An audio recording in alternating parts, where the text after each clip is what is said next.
Simula nga po mga idol sa ESPN hanggang sa ilang mga sikat na analyst kagaya ni na Charles Barkley, Kendrick Perkins at Stephen A. Smith, lahat sila naniniwala na hindi nga daw sapat ang binuong bagong lineup ng Golden State Warriors para sa championship next season. Sa katunayan, maliban kay Stephen Curry, wala na nga pong ibang player ang Golden State Warriors na maaasahan niya sa opensa. Ngayon nga pong wala na si Klay Thompson, mas lalo nga daw humina pa ang kanilang lineup. Kahit man kumuha ng mga bagong role player, lahat nga ito hindi maaasahan ayon sa kanila, lalo sa mga crucial games. Kaya malinaw nga po na katulad last season, magdedepende na naman ang Golden State Warriors kay Stephen Curry pagdating sa scoring, kaya mukhang magiging predictable na naman ang kanilang opensa. May mga analyst pa nga po ang matapang na nagsabi na kung hindi nga daw kukuha ang kanilang front office ng pangalawang superstar na tutulong kay Stephen Curry,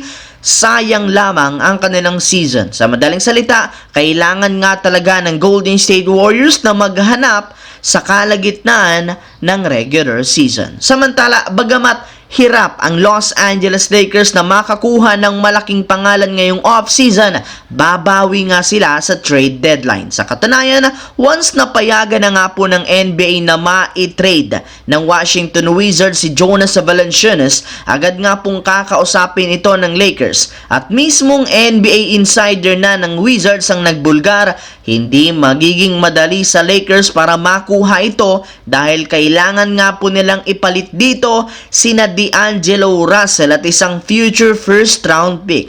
Medyo mabigat nga po ang hinihinging ito ng Wizards, lalo pat ang kanilang kampanya next year at ang kanilang future ay nakasalalay dito. Ngunit kung isang analyst nga po ang tatanungin, panalo nga daw ang Lakers dito sa ganitong klaseng trade dahil naniniwala sila ni si Valanciunas nga po ang huling natitirang pyesa na kailangan ng Lakers para magkampiyon, since matutulungan nga nito si Anthony Davis na ipakita ang kanyang full potential sa ilalim. Alam nga po ninyo na mas lumalakas nga po si Anthony Davis sa tuwing merong itong kasamang sentro, kaya eto na nga ang dapat gawin ng kanilang team. Sa kabilang banda, sa pag-uumpisa nga po noon ng off-season, kabilang na nga po si Trae Young sa mga malalaking pangalan na ginawang available sa trade market dahil sa kagustuhan ng kanyang team na mag-rebuild na. Mas nakafocus na nga sila sa kanilang first overall pick na si Zaccharie Risacher imbes na sa kanilang mga veterano, at inumpisa nila ito sa pagpapamigay kay DeJounte Murray papunta sa New Orleans Pelicans. At simula nga nang mangyari yan, inasahan na nasusunod dito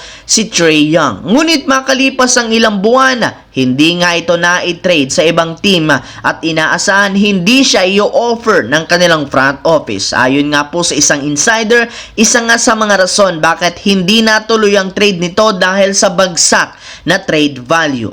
Yes, mga idol, wala nga po ni isa mang team ang nagka-interes at gustong kumuha sa kanyang serbisyo, kaya napilitan nga po ang Atlanta Hawks na panatilihin na lamang siya hanggang sa next season.